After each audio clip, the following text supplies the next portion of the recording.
오늘은 본문의 말씀을 가지고 경건의 훈련이라는 제목으로 말씀을 드리겠습니다. 이번 아시안 게임이 어제 폐막이 됐습니다. 우리나라는 45개 전원이 참석한 나라 중에서 2위를 했어요. 그래가지고 우리나라가 이제는 일본은 이제 뭐 당연히 이기는 것처럼 체육 강국의 명물을 이렇게 과시했어요.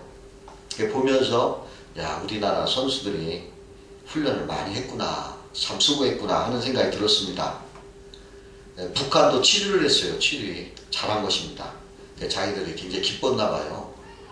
그래서 이제 어제 북한의 뭐 실세라고 하는 사람들이 3명이 나와 다녀갔습니다. 선수들의 그 육체 훈련은 많이 했지만 성경에 보니까 육체의 연습은 약간의 유익이 있고 경건은 범사에 유익하고 금생과 내생에 약속이 있느니라, 그렇게 말씀을 하셨어요. 선수들이 육체 연습을 피나게 했어도 잘하면 금메달 따요. 그 천으로. 그 약간 유익이 있어요.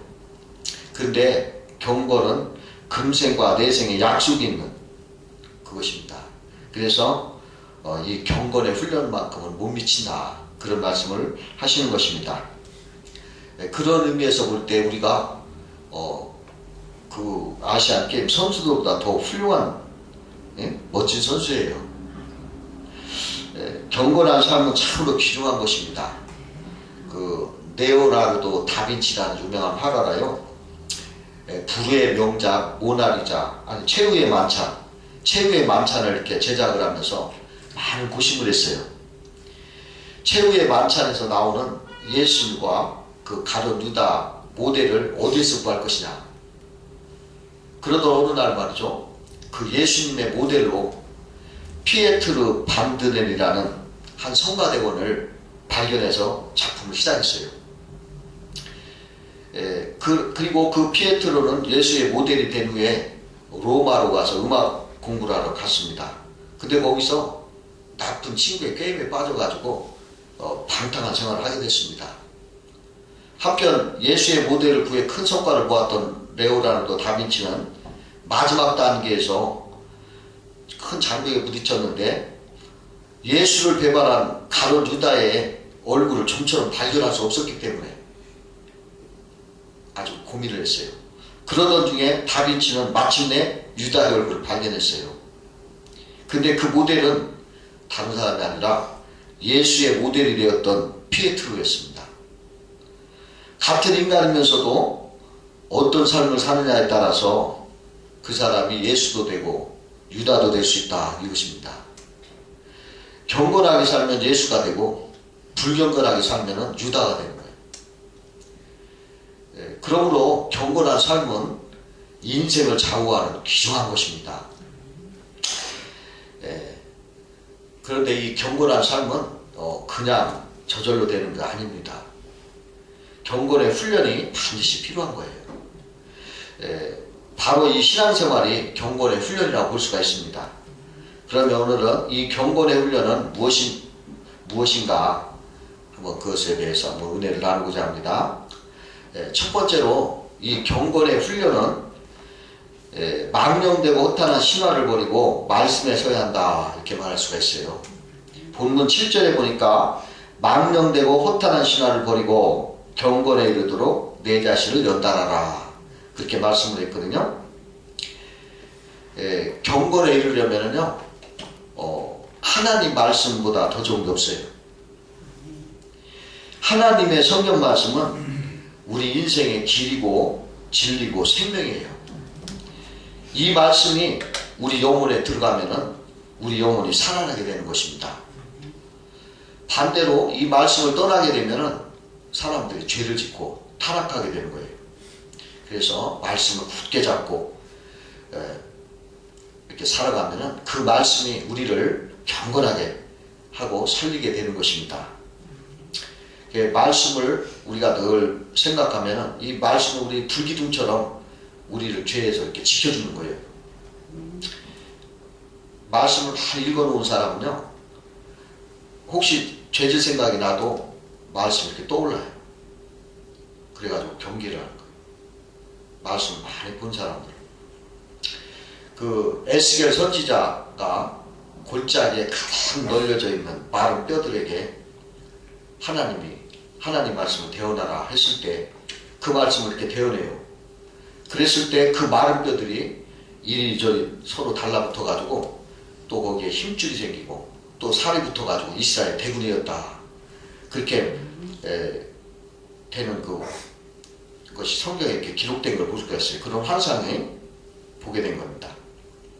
이것은 말이죠, 오늘날 현대인들이 그냥 마른 뼈 같은 바짝 마른 영혼들이 하나님의 말씀이 들어가면 이스라엘 대군으로 다시 살아나는 것을 상징한다, 그렇게 얘기할 수가 있는 것입니다.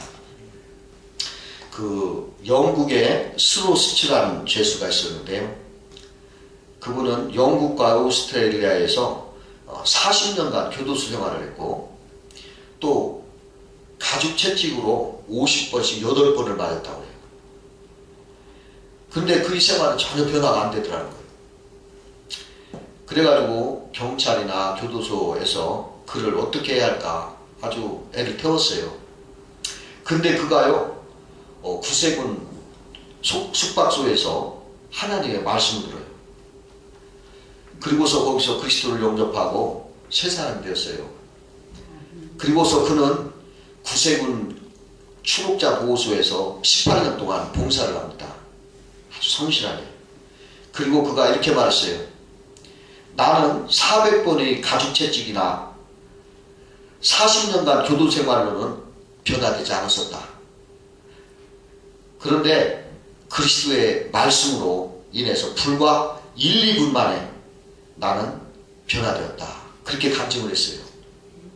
이 하나님의 말씀이 40년 동안 감옥 생활한 것도 못 변하게 하고 400대의 가죽채찍 맞은 것도 그 사람을 변화시키지 못했는데 말씀이 그를 순식간에 변화시켜서 새 사람이 되게 한 것입니다. 그래서 하나님의 말씀은 생명이에요. 여러분들 자꾸 그걸 읽고 암송하고 묵상하면 그것이 마음속에 꿀송이처럼 달게 돼요. 송이꿀처럼 더 달다고 이렇게 성경은 말하고 있어요.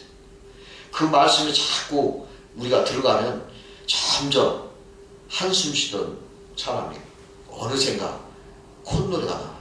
즐거워진다는 거예요. 자기도 모르게.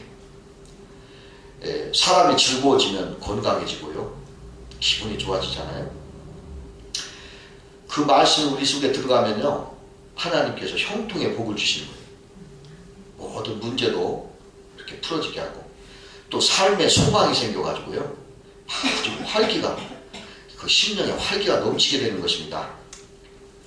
어느 분이 어떤 어린아이가 이렇게 성경 말씀을 이렇게 암송하는 것을 이렇게 보니까, 근데 그 보는 동시에 어떤 생각이 들어왔냐면 저 어린아이를 통해서 하나님이 말씀하시는구나 하고 이렇게 느껴지더라고요. 그게 절로 경건하게 자기 몸을 이렇게 되어지더라고요. 성경의 말씀은 곧 하나님의 말씀, 곧 하나님 자신입니다. 그래서 이 말씀이 우리 영혼을 살리고 생명을 주고 어둠에서 건져주시는 거예요. 이 말씀 여러분도 꼭 사모하세요. 여러분 이 말씀 다 읽으시기 바랍니다. 틈만 나면 이 말씀이 우리 생명을 살리는 거대한 재산이 되는 것입니다. 두 번째로 이 경건의 훈련은 자기와의 싸움이다, 이렇게 말할 수가 있어요. 사람마다 자기 욕구가 있어요, 다. 그런데 그 욕구는요, 자꾸 하나님을 멀리하고 대적하고 말씀을 자꾸 대적하는 거예요. 세상의 쾌락과 안위를 자꾸 찾게 돼요. 여러분 그렇지 않나요? 가만 더 보세요. 사람들은 자꾸 이렇게 말씀과 떨어지고 싶고 자기 혼자 타락된 어두운 생활을 하고 싶어 하는 거예요. 죄를 짓고 싶어 하고. 제가 이렇게 설교 준비할 때 사실은 이 설교 준비가 굉장히 어렵습니다. 여러분들 들을 때는 참 은혜롭게 들을지 몰라도 이걸 할 때는 정말 어려워요. 근데 너무 힘이 드니까 저 얼마 전에 있었던 간증이에요. 아유 시간도 없는데 이제 빨리 해야 되는데 자꾸 막 내가 막 너무 힘드니까 그냥 옆으로 이렇게 시드미 이렇게 어디 기대가 이렇게 응? 이렇게 쓰러져 가지고 이렇게 선잠을 잤어요. 아 그런데 자꾸 누가 신문지 종이를 이렇게 작게 잘라가지고 돌돌 말아가지고 내 귀를 자꾸 쑤시는 거예요. 막 후개는 거예요. 아 굉장히 아프기도 하고 크게 아프진 않은데 아프고 성가 싶고 아주 짜증나더라고요. 그래서 이렇게 힘났어요. 그때 아무도 없어. 아 하나님께서 빨리 설교 준다라고 재촉하시는구나. 이런 생각이 퍼뜩 들어가지고 정신을 바짝 차리고 그냥 부지런히 설교 준다 했어요. 참 감사하더라고요. 이게 자꾸 사람은 그 설교 시간, 설교 준비할 시간도 얼마 안 남았는데 자꾸 막 그냥 자고 싶은 거예요. 그게 사람이에요. 사람은 자꾸 육의 욕망에 파묻히기 쉬운 게예요. 그래서 사도 바울 선생님이 이랬어요. 나는 날마다 죽는다. 그리고 나는 나의 정욕과 욕심을 십자가에 못 박았다. 이게 자꾸 자기랑 싸우는 거야. 그 사도 바울 같은 위대한 인물도. 응? 나는 십자가에 못 박았다. 내가 경건을 훈련은 나와의 싸움이에요. 나를 온전히 주께 복종하기 위해서 옛 육신의 그 정욕과 죄악의 사람을 예수와 함께 십자가에 못 박아 죽어야 돼요. 그리고 예수의 부활과 함께 나도 부활했다 믿고 이제 새로운 사람으로 새 사람이 돼야 되는 것입니다. 이게 신앙의 훈련이에요. 나는 예수와 함께 옛사람이 죽었다. 그리고 예수의 부활과 함께 나는 다시 산 사람이다. 이렇게 믿어야 되는 것입니다. 근데 이게 잘 죽어지지 않으면요, 자기를 온전히 죽이지 못하면 남의 말 한마디만 갖고도 그냥 그것 때문에 그냥 상처를 받아가지고 그냥 괴로워하고.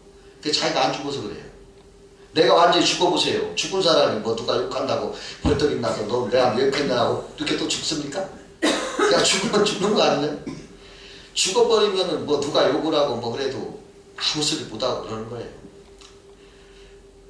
그러니까 나를 자기도 죽여야 돼. 자기 나 속에 있는 자존심이 뭐 아심이 온고집 막 이런 것이 막 우리 인간에 막 붙어 있잖아요. 근데 이걸 십자가에 못 박아 죽은 걸로 생각하고 누가 욕을 하면 그런가 보다. 죽은 사람이 욕을 해봤자 네 입만 아프다, 네 입만 더럽다 이런 식으로 그걸 넘겨야 된다는 거예요. 내가 살아서 내 힘으로 막 살다 보면 상처투성인 거예요. 인생이 그냥. 그런데 내가 죽고 예수님 앞에 이렇게 복종하기 시작하면 주님이 다 알아서 해주시는 거예요. 그냥 난 죽어버리면 주님이 다 알아서 이렇게 해주시는 거예요. 어떤 분이 이런 말을 했어요. 내가 무엇을 소유했느냐가 중요한 게 아니다. 내가 누구에게 소유되었는가 그것이 중요하다. 그렇게 말했어요. 그래서 제가 그 말에 은혜 받았어요. 내가 뭔가 막 가져서 나를 만족하는 것은 헛된 거고 고민만 잔뜩 붙는 것이다. 그냥 내가 죽고 주님께 속해서 그냥 붙어서 덜렁거리고 사는 게 진짜다. 이렇게 깨달아지더라고요. 나는 죽고 예수의 소유로 살아야 경건한 삶이에요. 여러분 그런 훈련을 많이 하세요. 자기를 죽이는 연습. 내가 죽는. 그래야 예수가 사는 거예요. 내 속에서. 내 고집, 내 자존심 자꾸 죽고 예수의 향기가 드러나도록 그렇게 훈련하시기를 주의 이름으로 축원합니다. 세 번째로 이 경건의 훈련은 좋은 습관을 길들여야 한다는 것입니다. 우리에게 습관은 대단히 중요한 것입니다. 습관은 그 사람의 운명을 좌우한다. 그렇게 얘기합니다.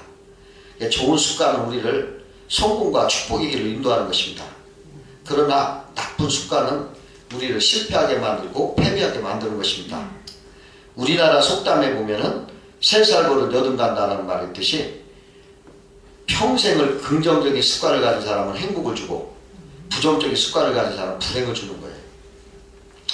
그 링컨이 남북전쟁을 승리로 이끌고 나서 아주 기분 좋게 마차를 타고 막 달리고 있었습니다. 그 옆에 대령이 이렇게 한 명이 앉아 있었는데, 대령은 위스키 한 병을 탁 가방에서 꺼내들더니 각하 한잔 하시겠습니까? 그러니까 링컨이 손을 들면서 나는 술을 못하고, 그리고 조금 후에 가니까 대령이 또 담배를 꺼내가 담배를 피라고 하니까 링컨이 대령에게 이야기를 했습니다. 대령, 우리 어머니가 돌아가시면서 마지막 부탁을 했소. 술과 담배를 일생 동안 하지 않겠다고 약속해달라는 것이었습니다. 나는 어머니가 편히 눈을 감으실 수 있도록 일생 동안 술, 담배를 하지 않겠다고 서약했지. 목숨처럼 그 서약을 지키겠다고 말했어요. 당신이 나라면 술, 담배를 할 수 있겠습니까?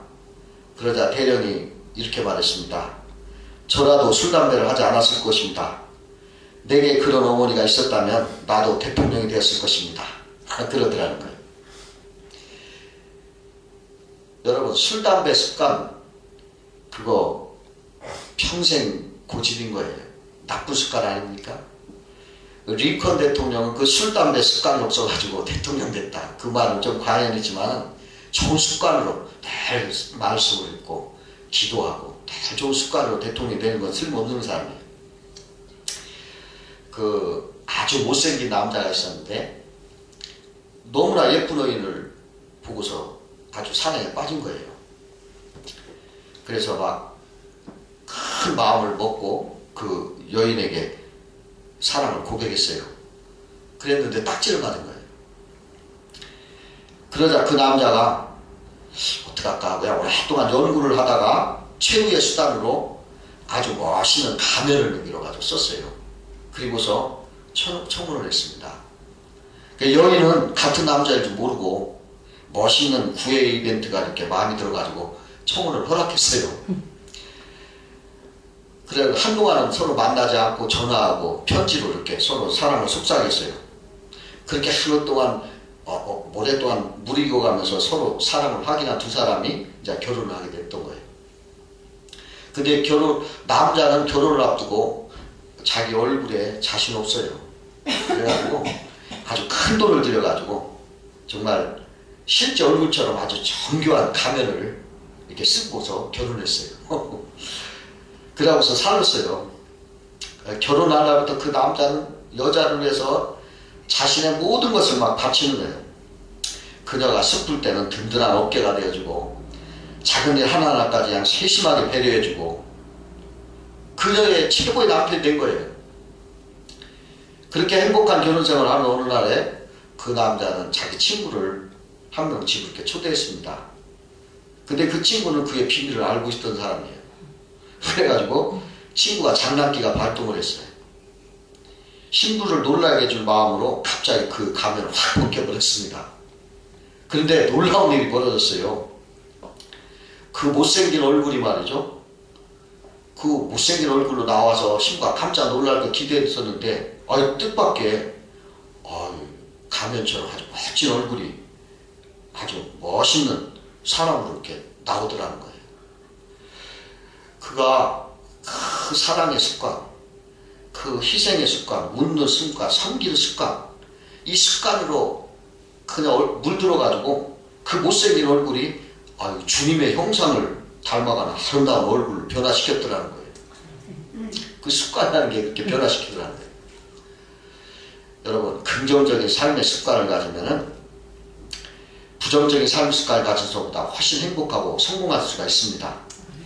여러분, 늘 감사하는 습관, 늘 기뻐하는 습관, 늘 기도하는 습관, 늘 긍정적인 말을 하는 습관, 이러한 것들을 가져야 돼요. 하나님이 그렇게 가지라고 말씀을 하셨어요. 데살로니가 5장 16절 18절에 보면 항상 기뻐하라, 범사에 감사하라, 쉬지 말고 기도해라. 이 성경의 모든 말씀은 긍정적인 말씀인 거예요. 이 긍정에 힘 있는 거예요. 여러분, 이것이 바로 경건한 훈련인 거예요. 여러분, 이러한 경건한 훈련에 여러분 성자가 되세요. 그래서 아주 평안하고 행복하고 멋진 사람 되시기를 주의 이름으로 축원합니다.